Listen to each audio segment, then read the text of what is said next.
সকলোকে স্বাগতম জনাই আজি আমি আপোনালোকৰ মাজলৈ বইল চিকেনৰ এটি ৰেচিপি লৈ আহিছো। আশা কৰো ভিডিওটো ভাল পাব। প্ৰথমে আমি কেৰাহী এখন গৰম কৰি তাত একেবাৰে অকণমান তেল দি লৈছো আৰু মাংসখিনি ফ্ৰাই কৰিছো।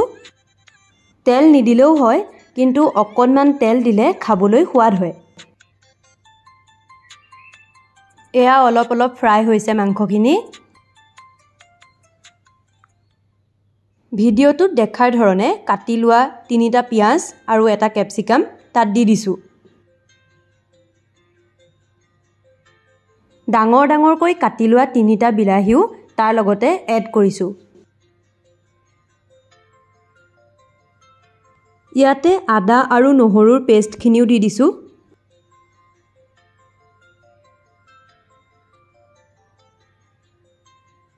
ইয়াৰ পিছত আমি পিয়াজ পাত অলপমান কাটি দি দিছো।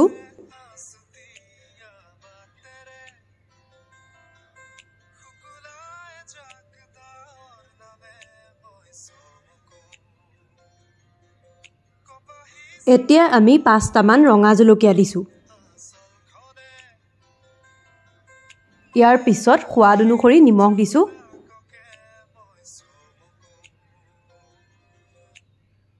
ইয়াৰ পিছত আমি একেবাৰে কম পৰিমাণত হালধি, ৰঙা জলকীয়া গুৰি, জিৰা পাউডাৰ আৰু অকণমান ধনিয়া পাউডাৰ দিছো। সোৱাদৰ কাৰণে অকণমান চেনিও দিছো। এয়া চাওক ধুনীয়াকৈ বইল হৈ আছে। আপোনালোকে নিশ্চয় মন কৰিছিলে যে আমি অকণো পানী দিয়া নাই। এতিয়া ইয়াত আমি অলপ জালুকৰ গুৰি দিছো আৰু গোটেইখিনি ধুনীয়াকৈ লৰাই দি অলপ সময়ৰ বাবে ঢাকি ৰাখিছো। এয়া চাওক মাংসখিনিৰ পৰা নিজে পানী ওলাই আহিছে।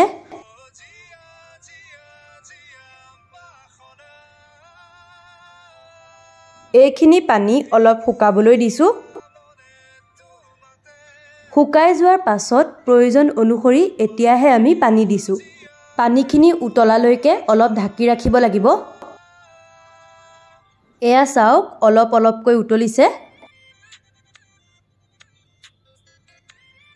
অকণমান নেমু ৰস দি দিছো। ইয়াৰ পাছতে কেইটামান ধনিয়া পাত কাটি দিছো। আৰু অলপ উতলাৰ পাছতে আমাৰ ৰেচিপিটো ৰেডি হৈ গ'ল। এতিয়া আমি গেছৰ ফ্লেম অফ কৰিছো। এয়া অতি সহজতে আমাৰ বইল চিকেন ৰেচিপি তৈয়াৰ হৈ গ'ল। আপোনালোকেও ট্ৰাই কৰি চাব আৰু যদি ভিডিওটো চাই ভাল পালে তেন্তে লাইক, কমেন্ট, শ্বেয়াৰ কৰিব আৰু চেনেলটো সাবস্ক্ৰাইব কৰিবলৈ নাপাহৰিব। আজিৰ ভিডিওটো ইমানেই আছিল। ধন্যবাদ।